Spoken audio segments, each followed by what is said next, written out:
ইয়াকফিকাল, বলো হাদিসের অর্থ কি? তোমার ইমানকে খাঁটি করো আল্লাহর জন্য। খাঁটি মানে আল্লাহর জন্য করো। অল্প আমলই আল্লাহ খুশি হবে, যথেষ্ট হবে।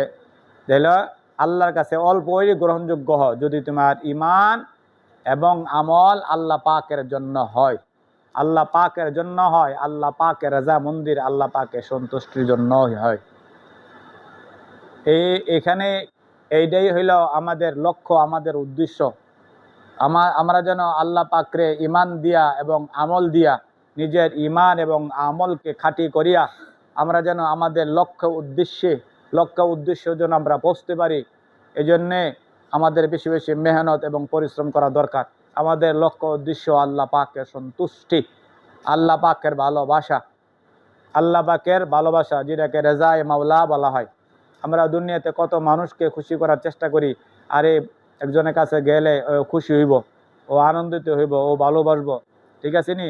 এক ভাই আরেক ভাইয়ের কাছে যা, এক বোন আরেক বোনের কাছে যা, ভাই বোনের কাছে যা, বোন ভাইয়ের কাছে আসে, সন্তান বাবার কাছে যা, মায়ের কাছে যা। যে মায়ের কাছে সন্তান গেলে মা খুশি হইব।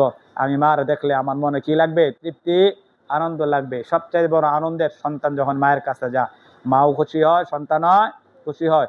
দুনিয়ার সবচেয়ে বড় অভাব হইল বাপ মা। যার বাপ মা নাই সেই সবচেয়ে বড় অভাবী। এই শান্তি কোথাও আর পাওয়া যায় না। মায়ের আঁচল, মায়ের ভালোবাসা, মায়ের চাউনি, মায়ের চেহারা, দুনিয়ার সবচাইতে বড় সুন্দর চেহারা, সবচেয়ে বড় দামি চেহারা, সবচেয়ে বড় মূল্যবান জিনিস হলো আমার মায়ের চেহারাটা, আমার বাবার চেহারাটা। যে চেহারার দিকে তাকাইলে কবুল হজর সওয়াব, সুবহানাল্লাহ কয় না?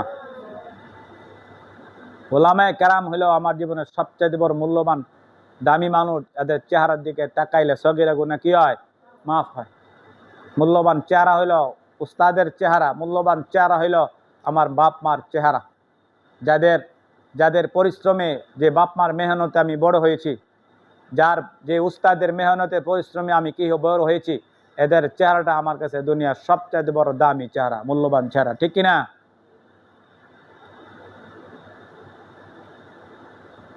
এই জন্য আমাদেরও সবচেয়ে বড়, দুনিয়াতে একজন আরেকজনের কাছে গেলে মানুষ খুশি হয়, মানুষ সন্তুষ্ট হয়, ভালো লাগে। আল্লাহ পাক রব্বুল আলামিন বলেন, ও বান্দা, আমি তোমাকে দুনিয়াতে পাঠাইছি জান্নাতের বাজার করতে, আমাকে সন্তুষ্ট করতে।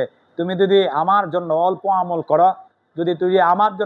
আমল করো, আমাকে খুশি করার জন্য করো, আমি আল্লাহ পাক তোমার ওই আমলের উপরে, ইমানের উপরে খুশি হইয়া আমি তোমার দুনিয়ার সবচেয়ে বড় সফলতার জায়গা, জান্নাতের সন্তুষ্টজনক জান্নাত, আরামের জায়গাতে আমি আল্লাহ তোমাকে পৌঁছাইয়া দেব। এই জন্য আমাদের উদ্দেশ্য আল্লাহ পাকের সন্তুষ্টি, আর কিচ্ছু না। তোমার টাকা আছে, তোমার বাড়ি আছে, তোমার গাড়ি আছে, সব আছে, কিন্তু তোমার উপরে আল্লাহ বেজার। তুমি ইমান এবং আমল দিয়ে আল্লাহকে সন্তুষ্ট করতে পারো নাই। তোমার এইগুলি তোমার কোনো কাজে আসবে না। খালি হাতে এসেছো, তুমি খালি হাতেই কবরে রওনা দিতে হবে, চলে যেতে হবে। এই জন্য এই দুনিয়াতে হইল বাজার, আখেরাত আল্লাহকে সন্তুষ্ট করার বাজার দুনিয়া, জান্নাত পাওয়ার বাজার হলো দুনিয়া। এই দুনিয়াতে আইয়া তোমার বাড়ি থেকে, মিনারকোট থেকে তুমি গেছো মুগরা বাজারে, কর্নেল বাজারে, ব্রাহ্মণবাড়িয়া আখাউড়া বাজারে গেছো। ওখানে যাওয়ার পরে যে উদ্দেশ্যে গেছো, উদ্দেশ্য না করে যদি তুমি কি করো, বাড়ি বানাও, জুয়া খেলো, তাস খেলো, বন্ধু বান্ধবের পাল্লায় পয়রা তুমি খেলাধুলার মধ্যে লিপ্ত আছো, মোবাইল নিয়ে ব্যস্ত থাকো, তাহলে তুমি যে আল্লাহকে অসন্তুষ্ট করছো, বন্ধু তোমার লগে যাইবনি, তোমার ওই ব্রাহ্মণবাড়ি আখাউড়ার বাড়িটা তোমার লগে যাইবনি।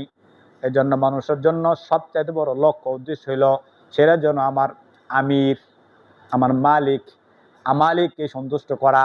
ওই মালিককে দেখা যায় না, ছোঁয়া যায় না, স্পর্শ করা যায় না, কিন্তু মালিক যা আছে, আল্লাহ বলেন আমি দুনিয়া কত সুন্দর করে বানাইছি দেখো, তোমার আমি আল্লাহ কত সুন্দর করে বানাইছি দেখো, আমি আল্লাহ তোমার চেহারাটা কত সুন্দর করে বানাইছি। ও মালিক, ও দুনিয়ার বান্দা, তুমি দেখো চেহারাটা তোমার কত সুন্দর, যে চেহারার দিকে তাকাইলে তোমার দুনিয়ার যত রাগ আছে, যত কষ্ট দুঃখ আছে, সবগুলি কি হয়ে যায়? নিমেষেই শেষ হয়ে যায়। মা হারায়, সন্তান হারায় গেছে, সন্তানকে মা পাইছে, চেহারার দিকে তাকাইছে, সমস্ত দুঃখ মাপ, ঠিক কিনা? আমার কথা কয় না, ঠিক নি?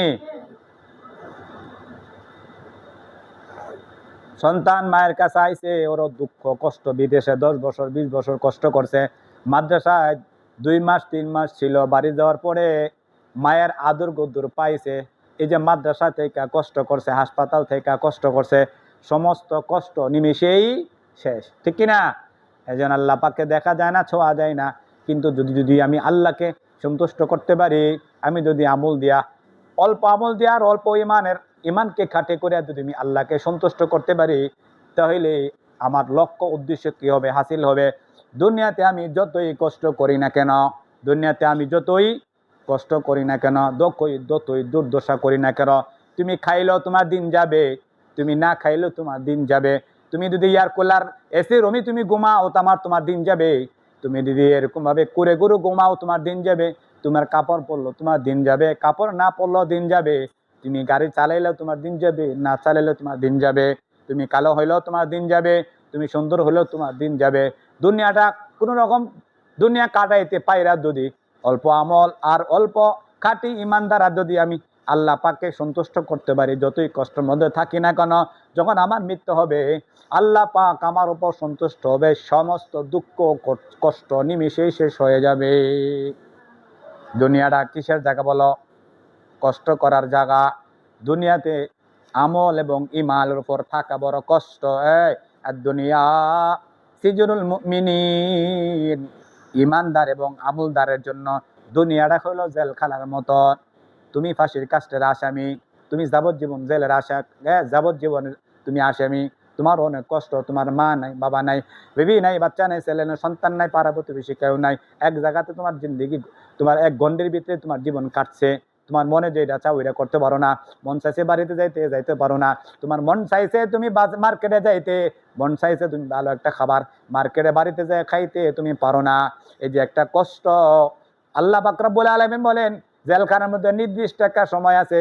আমি আল্লাহ তোমাকে দুনিয়াতে নির্দিষ্ট সময়সীমা দিয়া ইলা আজালিম মুসাম্মা, নির্দিষ্ট সময় দিয়া পাঠাইছি। তুমি যদি ঈমান এবং আমল করিয়া তুমি আমার দরবারে আসতে পারো, তুমি আমাকে দেখার সাথে সাথে তোমার দুঃখ কষ্ট সবগুলি নিমিষেই শেষ হয়ে যাবে। এক ব্যক্তি ফিলিস্তিনের 40 বছর পর সে জাবিন হয়েছে, তার শুকায়া কাকলাসের মতন হয়ে গেছে, আড্ডি গুড্ডি বাইরে গেছে। কিন্তু মারে দেখা আর ভাইয়েতে দেখা এক ভাই আরেক বাইরে সরাই ধরে কান্দে। বাইরে কতদিন ধরে বাইরে দেখি না, কোন জায়গায় নিছিল কেউ বলতে পারে না। কত বছর পরে, 40 বছর পরে এক ভাই আরেক ভাইয়ের সঙ্গে সাক্ষাৎ হয়েছে। এই দেখা 40 বছর যে কষ্ট করছে দেখা নিমেষেই ওই জেলখানার লোকটা একবারে খুশিতে হাউমা করে কান্না শুরু করে দিয়েছে। এই জন্য দুনিয়ার জীবন বড় কষ্টের জায়গা। আর দুনিয়া সিজনুল মুমিনিন, দুনিয়াতে তুমি একটা মুমিন মানুষ ইচ্ছা করলে গুনাহের কাজ করতে পারে না, ইচ্ছা করলে সিনেমা দেখতে পারে না, ইচ্ছা করলে সুদ খাইতে পারে না, ইচ্ছা করলে ঘুষ খাইতে পারে না, ইচ্ছা করলে বেপরদায় চলতে পারে না, ইচ্ছা করলে ঘুমার করে আজানের সময় ঘুমায় থাকতে পারে না, ইচ্ছা করলে যেমনে মন চা এমনি, বলো যেমনে মন চা এমনি চলতে পারে না। মুমিনের জিন্দগিটা দুনিয়াতে এই জন্যই কষ্ট, জেলখানার মতন। মুমিন ইচ্ছা করলে মাথাতে টুপি ফালায় চলতে পারে না, মুমিন ইচ্ছা করলে পাঞ্জাবি খুলে চলতে পারে না, মুমিন ইচ্ছা করলে গুসলিনটা আটকায়া চলতে পারে না, পারে না। মুমিন ইচ্ছা করলে দাড়ি কামাইতে পারে না, মুমিন ইচ্ছা করলে লম্বা লম্বা সামনে দেওয়া চুল রাখতে পারে না, মুমিন ইচ্ছা করলে টাকনো নিচে কাপড় পরতে পারে না, মুমিন ইচ্ছা করলে সিনেমা দেখতে পারে না, মুমিন ইচ্ছা করলে গুনাহের কাজ করতে পারে না। এই সমস্ত গুনাহ থেকে নিজেকে বাঁচিয়ে রাখা বড় কষ্ট। এই জন্য আল্লাহ নবী বলেছেন দুনিয়া সিজনুল মুমিনিন, এই দুনিয়াটা মুমিনের জন্য জেলখানার মতো। কিসের মতো? কোরআনে আল্লাহ বলেছেন ওয়াত্তাবাআ হাওয়াহু ফামাসালুহু কামাসালিল কালবি ইন তাহমিল আলাইহি ইয়ালহাস আও তাতরুকুহু ইয়ালহাস।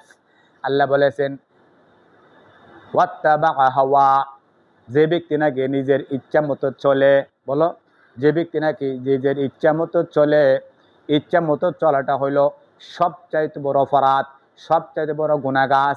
কোনো মুমিন নিজের ইচ্ছা মতো চলে না। যে ব্যক্তি নাকি নিজের ইচ্ছা মতো চলে, আল্লাহ তাআলা কোরআনে বলেছেন সে যেন কুকুরের মতো। বলো কিসের মতন? ওয়াত্তাবাআ হাওয়া, মাদ্রাসার নিয়ম তুমি মানো না, ইচ্ছা মতো চলো, ঘুমানোর টাইমে তুমি ঘুমাও না, খানার টাইমে তুমি খানা খাও না, ক্লাসের টাইমে তুমি ক্লাস করো না, সবকের টাইমে সবক শোনাও না, ছাত্রবকের টাইমে তুমি ছাত্রবক শোনাও না, আমকটার টাইমে তুমি আমকটা শোনাও না।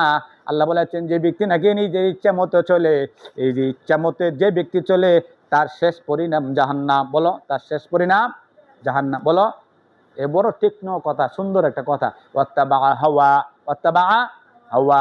আল্লাহ বলেছেন কি জানে বলে, ফাম্মা মান তাগা, ফাম্মা মান তাগা, ওই ব্যক্তি সবচেয়ে বড় সীমালঙ্ঘনকারী, ওই ব্যক্তি সবচেয়ে বড় জালেম, ওই ব্যক্তি সবচেয়ে বড় ক্ষতিকর।